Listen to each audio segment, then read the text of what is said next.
Thank you guys both for being here. We're You know, Yeah. we're based out of Canada. We're called Dope Nostalgia, and we're a podcast that focuses on what happened to artists' careers in the 90s originally and what they're doing now. So I would like to start by asking you, when you guys originally started, who were your musical heroes growing up? David Bowie, Kate Bush. What about? Oh, so varied. So many. Yeah, growing up. Well, I can tell you that perhaps the first single I bought, which was 7-inch vinyl in those days, was by a not very well known group called Mott the Hoople. And I loved it because it had piano in it. And it started with a sort of it was a song called "All the Way from Memphis," which is sort of an old, so this is early 70s. So that was, that's how it all started. It was piano and keyboards for me, obviously, being a keyboard player. No, absolutely. So once you started having your hits happen for the band, what opportunities did that provide for you at that time? Where did you get to go visit and tour? Oh, well, America and Canada. Oh, yes. Wow. Oh, Hey. that's a wonderful pussycat. She wants to be part of every interview. Sorry. And what sort of cat is she? She looks... Oh, she's just a short-haired domestic cat. Yeah. Yeah. Yeah. Great. Are you cat? Yes. Are you cat people? Big cat people. Yes, very much cat people. Yeah, Nice. yeah. Always had cats. Yeah. So what sort of opportunities? Well, to tour, really. First of all, we toured a lot around the UK. And although it's a small island, There were plenty of venues. There's a lot of different cities in the UK, and it was great because we'd never been to a lot of them.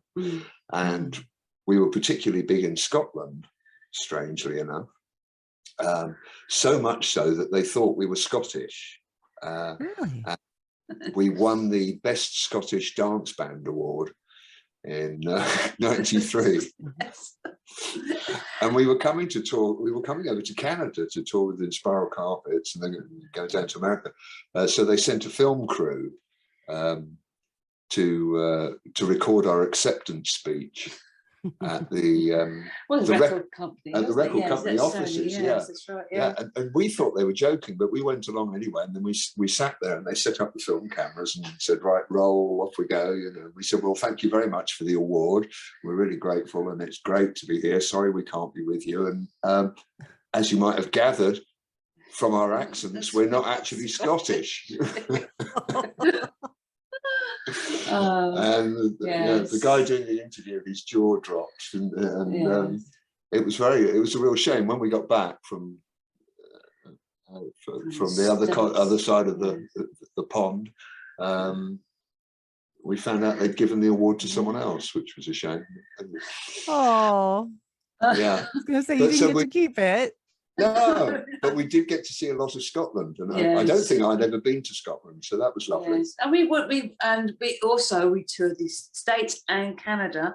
We did Toronto twice. Did we work out? We did Toronto twice. Saskatoon. Oh wow! That was one of the best ever gigs. Seriously, it's such a tiny city. I know, it was, what a wild place. I can agree with that. People. And the people there were great. They were just, it was one of the most memorable, wasn't it? We stayed in a hotel that had the longest flume in water slide. Yes, internal water slide in this hotel. Oh wow. I wonder if you came to my city, because it has a whole water park in the mall. And really? Whereabouts are you? I'm in Edmonton, so that's a little further west, just a little further west. Yeah, Yeah. And then we've been to Vancouver a couple of times. Whistler, we played in Whistler. Beautiful, isn't it? Oh, wonderful, that was great. wonderful. Yeah. That was fantastic. We played there at Gay Ski Week. Yeah, which was just superb. Yes. Yeah. They said, we're not going to, we can't pay you a fortune. They said, but you can have a chalet and a hot tub for a week and ski passes. Yes. You get a good experience. Yeah. Yeah. So we've been very lucky, and also some sort of more unusual gigs in Eastern Europe, which were great. So yeah, very fortunate. What's one of your most memorable performances? There are many. I suppose, yeah. You're talking about Eastern Europe. We played a Finnish festival in Seinäjoki, and it was in midsummer, and the sun did not go out down or at all, and everyone kept on awake. It was like crazy. Everyone was awake. The whole town. The whole time was awake for days, and they were. I think we can say that because perhaps you don't have many Finnish people watching this. Don't know. They were crazy. You won't tell them. But they were crazy. They were just going stir crazy. The whole town was. I don't think we can tell you some of the things they were up to. But I mean, it was. It was good. Clean fun, really. Yeah. Yes, I think the other British band was Ride from the 90s. Yes. Oh wow. Yeah. And another great, we played a superb club in Prague for in Czechoslovakia for their anniversary. And when we arrived there, the two people who owned the club told us they were aliens. What? Yeah. And we started talking to the manager of the club. He was showing us the dressing room, and we said, "Look, are they serious?" And he said, "Oh yes, absolutely." He said, "We all have folders explaining what we have to do should they suddenly disappear, because they've been sent down from a mothership to cheer everyone up, and at any moment they may get recalled. And we've all been issued instructions," he said, "and they're deadly serious." So then we came to do the gig, and they had TV cameras there because it was their anniversary. And the cameras were rolling, and they sent on two very diminutive people in alien costumes, who then did this speech from the owners, and the speech was taped, and they were passing the microphone between them. It was very, very funny. Always work. Yeah. I can't believe it. But these people were absolutely serious, and it was very difficult to work out whether they were telling the truth or whether it was just a brilliant scam to if they believe they were aliens. But like, would you really believe you're an alien if you put on the costume? That's crazy. Oh no, they had someone else on the costume, I think, and it was just, so they were they were kind of playing it as a joke, but the club manager said, none of us are entirely sure whether they're serious or not. Just roll with it. Yeah. And it makes for a very interesting story to tell. Now, I was looking at your Wikipedia. Now, we don't know always what Wikipedia is truthful or not, right? Because anyone can edit it. But it does say that you have a rare reputation to be a techno band that performs live. Apparently, that doesn't happen a lot. So what is it that Sunscreem does differently live? In the olden days, in the big bad olden days, in 1992, we had a drummer and bassist and guitarist and DJ and two dancers, of course, to give the sort of dancing thing. But it was a mashup of techno dance and a bit of rock put in there as well, wasn't it? Yeah. So that's why it was a bit confusing for the club owners when we used to turn up, and the guys used to do covers of Green Onions and things, you know. Yes, I suppose the big. No, go ahead. Sorry. Yeah, I think you're right. The big difference really is that we play we either play with drums or we play with drums and percussion. Yes. And we've always done that. So I suppose that's the main difference. And the Shaman did that. Yeah, yes, I think we've always done that. In fact, we when we were in a previous band, we did it in the 80s. So we know how to use the computers with the drummer. Yeah. And I guess that's the difference. But in terms of the Wikipedia entry, I suppose, and I don't want to sound, I don't want to sound like we're saying, "Hey, we're great." But sometimes we can be very good live, very good, and better than our records. I think and most people who've seen us and seen a good performance would say, "Wow, you know, that's a step above your records." So, and that was why we had the initial success. So I think that's possibly what they mean. It's a techno synth band who are quite good live. I'm glad you said that, because I think that's the most important way to catch the audience and gain your fandom is what kind of show you put on more than anything. Yes. Yeah. It's been so important to us, hasn't it? Yes, over the years, and we're still doing it. Yeah. We're still doing it in our advanced years. We're still doing it. I suppose the other way of looking at it is that despite having all this wonderful recording equipment, you can't see it in here, but and despite working in studios for years, we're not actually very good at recording records, and we're moderately. We're not. Look, come on, we're not bad. and we're okay at doing it live.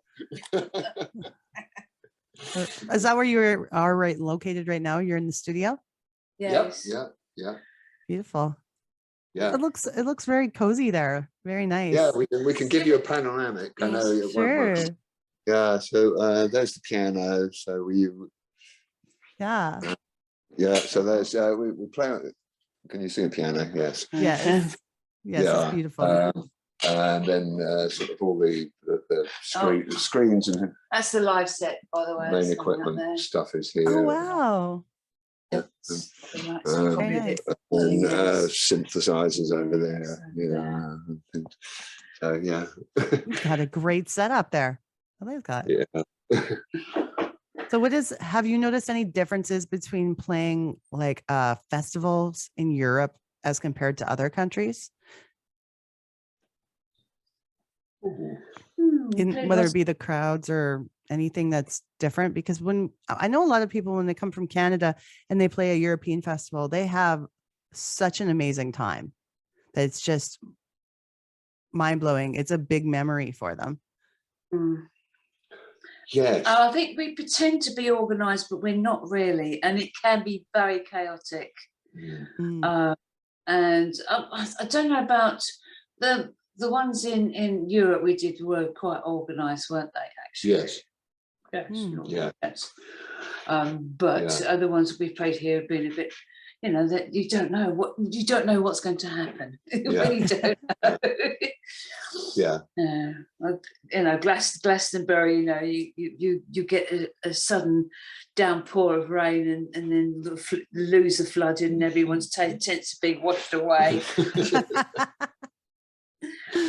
Yes, perhaps that's the difference, actually, the weather. It's less predictable over here.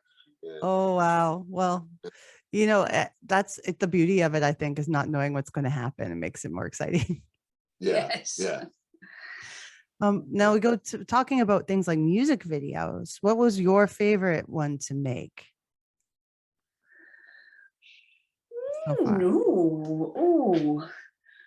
They all have big memories, don't they? They do. They all, the video for the song "When" has a lot of animals in there that the company got from a special sort of like what how would you describe it? I suppose you have these companies that supply animals for films. All right. The time. Yes. So they're used to the animals. They come with their own makeup artists. They're all cool. They're the snakes, bats, and I had the pleasure of wheeling a pair of piglets in a shopping trolley. Oh, that's adorable. So we had great, yes, that was great fun, that video. And they shot it partly in someone's flat in London. Yeah. And he was leaving his flat. So one of the scenes in the video is he said, you can smash the flat up at the end. Yeah. So we did. So we had loads of animals everywhere, piglets in shopping trolleys, and we were smashing up someone's flat. I mean, you just can't go wrong with that. No. No, you cannot. That's wild. Well, from all the from the albums you've made, some of the deeper cuts on albums, what album track do you wish had been a single?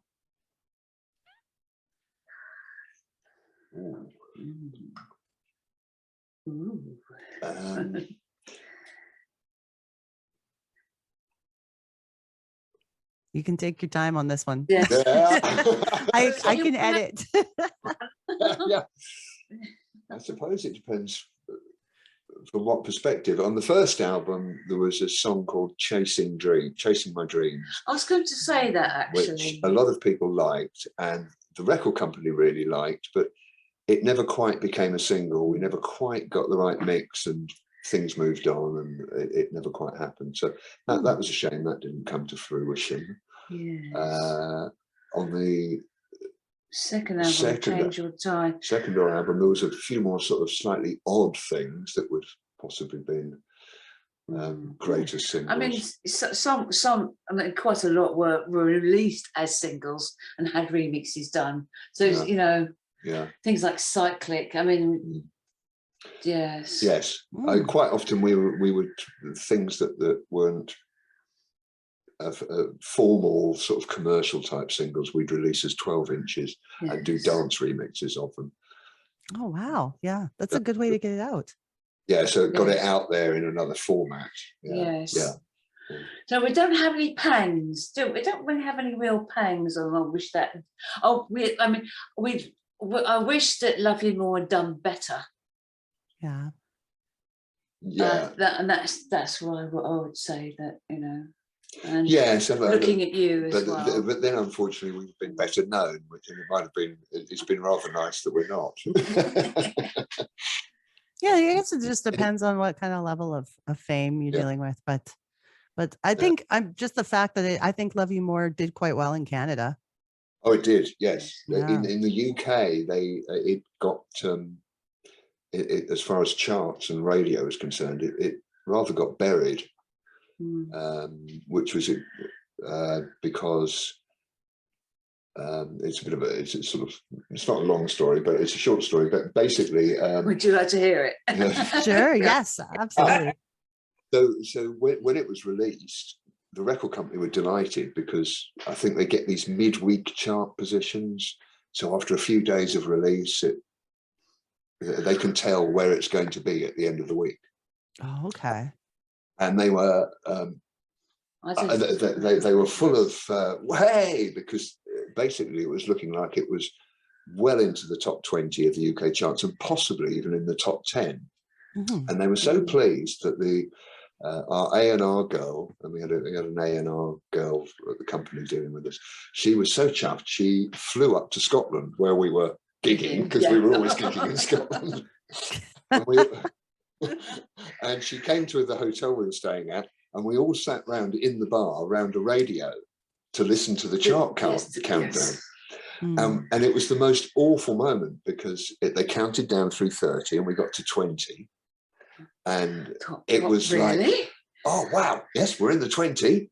You know, and they counted down 20, 19, 18, 17, 16. By 15, we were going, oh, I don't believe it. You know, we're going to make the top 10. We got to 10 and we were starting to get a bit concerned. 10, 9, 8, 7. And at that point, the girl from the record company said, I've got to make a phone call. Something's gone wrong. Yeah. And she went and called, and they'd kicked us out of the charts. Wow. Why? They kicked us out of the charts because so many records had been, or what they claimed the reason was, that the records had been sold in lots of specialist shops. Well, of course they would be. Mainly, dance shops, South East and Essex. dance shops, and shops where we toured. So they said, because it's all in certain shops and you've sold so many in certain shops, we think the record, there's a cheat going on. So they kicked us out of the charts. Yeah. Was there any way to prove that wasn't like no, what was going on? Well, the record company, who was Sony, obviously kicked up a big stink, and the following week they allowed us back in. Number 23, I think. It was number 23, but the impetus had been lost. And they weren't playing it on national radio. They banned it from national radio. They weren't playing any dance music. Yeah. On the our radio, National Radio 1. Yeah. So there was our biggest song, which should have been a top 10, top 5 hit in the UK, and it wasn't. So it was from the career point of view, it was a pretty big setback. From a personal point of view, it's great because still no one recognised us in the street. Oh no, but we have been followed down Oxford Street in London and our local high street. That was a bit worrying, so I don't like that. No, it was good. It was good. But still, I'm glad you guys are so positive. I mean, like that would have been a frustrating situation, but it looks like you've made good things out of it, which is wonderful.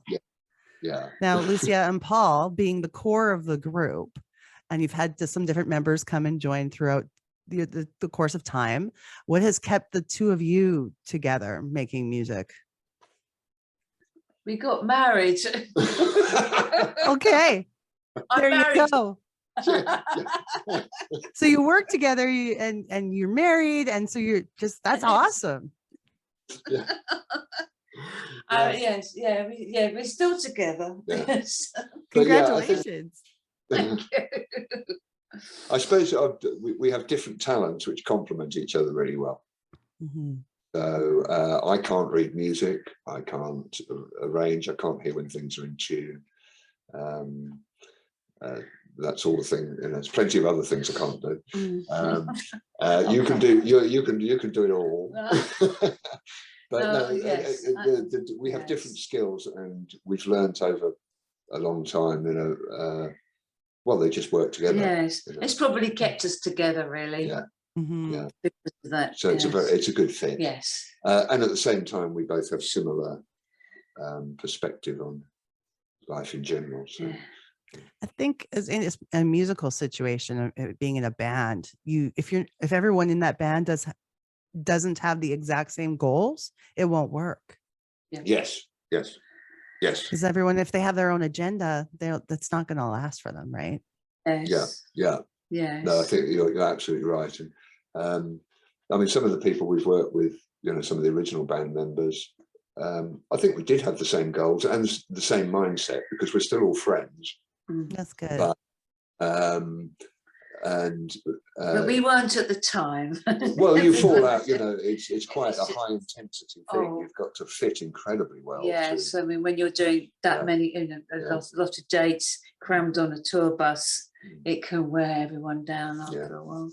But we have our longest term sort of member is our percussionist, and he's been with us for years and years and years and years, and we just get on really, really well together. But we still know and see all the others who've worked with us. When the internet came out, like for early 90s, when people started going online, did you guys embrace the internet when it came out in those stages, or was it something you came into later? Well, we did, but no, we did, because we were, in fact, someone said to us, we were one of the first bands with a website, but it wasn't us, it was some fans. Yeah. We had no idea what was going on, really. Well, we did. We were in contact with them.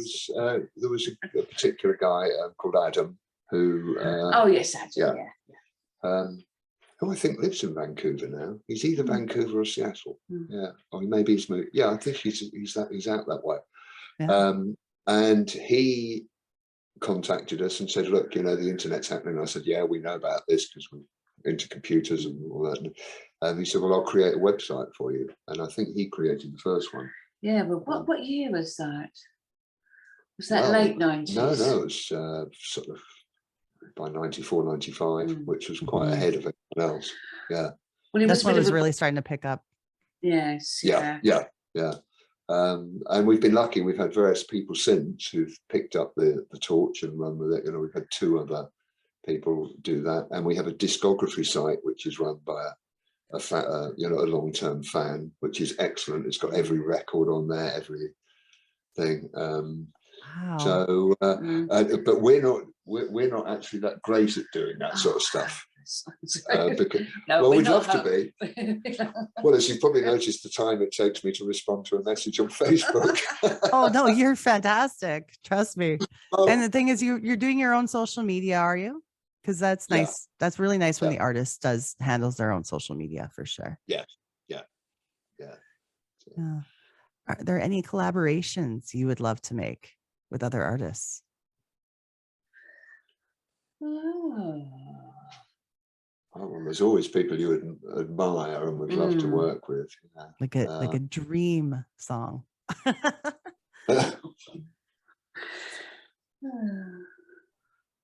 Well, what about your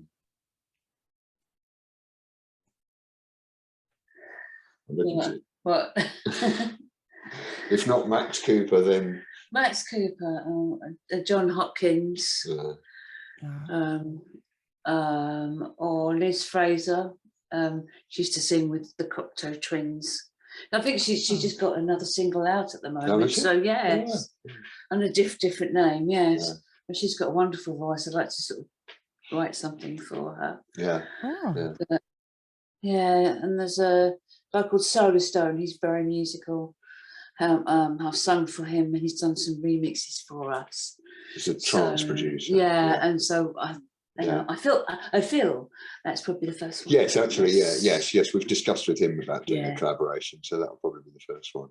Yeah. That's fantastic. I hope that's something that comes to fruition soon too. I'd love to hear it.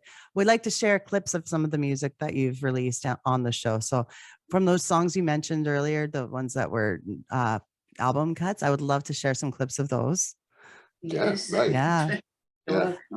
So everyone gets a chance to hear. Now, what are some of the favorite things about your country? And where would you tell someone to visit who is just coming there as a tourist? Don't come in the winter time. Trust me, I'm Canadian. I say that all the time. The English summer, the British summer is fantastic. If you've got some warm days, it is wonderful. Well, there's lots of places. London is a great place to visit, and there's a wealth of interest and extraordinary things in London. It's sort of history cut. It's like someone's taken a knife to a city and chopped a bit off here and left a bit of history there, and then chopped another bit off there, and then stuck a horrible office block from the 70s there, and then we should tear that down. So it's a bit of a mix of different eras. So that London really is. I hate to be so London centric.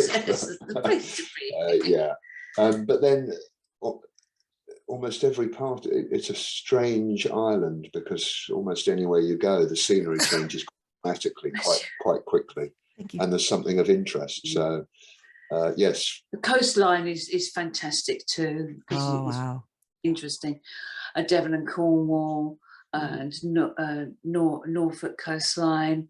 And the lakes as well are gorgeous. The lakes, the Lake District, Wales and Scotland also. Don't forget. There's so much to take in that if you were to travel there, you'd have to make sure you spend a lot of time. Yes. Yeah. Fortunately, everything's quite close. That's the funny thing. I mean, it's in the time that we could drive to the north of England, it's about the same time you drive from the outskirts of Vancouver into the city centre. So, oh my goodness! I mean, it really is. This place is so small. Well, I think that's one thing. If I ever get to go to Europe, that I'll find fascinating is how close everything is. Coming from Canada, where it takes forever to get to the next city. Yeah, it really is. Yeah. I mean, we're closer to Paris than we are to Edinburgh. Yes. Wow. Where we live here. And yet Edinburgh's really not that far. No kidding. So what are your current projects? What are you working on now? What do you have released and coming up? We're doing some gigs this year. We've done some in small intimate gigs. We've got a big one this weekend. Is it 2,000 people it holds, that place? Yeah. Festivals, and other small clubs as well. So we're sort of dotting around with a few gigs, and I'm starting a new album. It might just come out as an EP. Yes. It'll be an album. But yes, it's starting to form. Yes. Yeah. Oh, fantastic. Actually, we've got a gig in July, a festival gig, which is quite special because it's the 30th anniversary of the week that Love You More was released. Oh, that's perfect. Which is just perfect. The week that we sat in the hotel in Scotland. So that's really great fun, and it's also with a band also appearing, or a band called Jesus Jones. I remember them, yes. Who we toured with. Yes. So they're also on at the festival, and it's the anniversary. So so we're organising a bit of a special appearance, aren't we? We've got all our original road crew coming back to drive and act as road crew. Fortunately, they're all still quite fit. Yes. And we've got most of the original band from the early 90s joining us. And we're all going to go up and play this festival and have a big party. So that's get to celebrate the legacy of the band together, and that's going to be a beautiful time. Yeah, great fun. Well, I'm happy for you. I'm looking forward to that for you, and I want to thank you so much for being on Dope Nostalgia today. Before we wrap things up, I always like to ask people, when you think about the 90s, what food, clothing item, fashion trend, even a toy would make you nostalgic for the 90s? I still like my hoodies. Yes. Yes, I was going to say that. Oh, beat you to it. I still like my hoodies. Yeah. Hoodies. I miss the clubs, the scatty clubs that we used to go to. Yeah. And yes. Food. I can tell you something we don't miss, which was pizzas. When we were touring, almost every promoter would feed us with pizzas, and we ate so many pizzas, didn't we? Guess what? That you can't even look at a pizza. I can't even look at a pizza anymore. I don't blame you at all. Like too much of a good thing is not good anymore. Yeah. Well, it was the easy option for promoters to get a big load of pizzas and stick them in the dressing room. So that's just lazy. Yeah. Yeah, no, I don't blame you. And sometimes you just want to eat something with maybe some vegetables, or like, a home cooked meal possibly. Yeah. So that was that. What have we done? Food. Clothing. Toys. Your thing on the bus. What did you use to play? Game Boy. Game Boy. Tetris. Tetris. Oh, that used to come down before gigs. I used to play Tetris. What about the little chap who ran along and went? You had to... Oh, that was Super Mario. Yes. Oh, that's perfect. Because Game Boys were so big, and like even with like how we play games on our phones now, it was just that stress relief. Yes. Like, it was just good to wind down and play for a bit. Yeah. Well, thank you both, Paul and Lucia, for being here, and I hope you have a wonderful rest of your day. Thank you, and you. Yeah. And I'll make sure I'll tag you guys when the episode comes out. It'll probably be 3 or 4 weeks or so, and then I'll tag you all on our social media. Great. Brilliant. Thank you very much, Naomi. Thank you for sharing with me today. Cheers. Bye. Bye. Bye.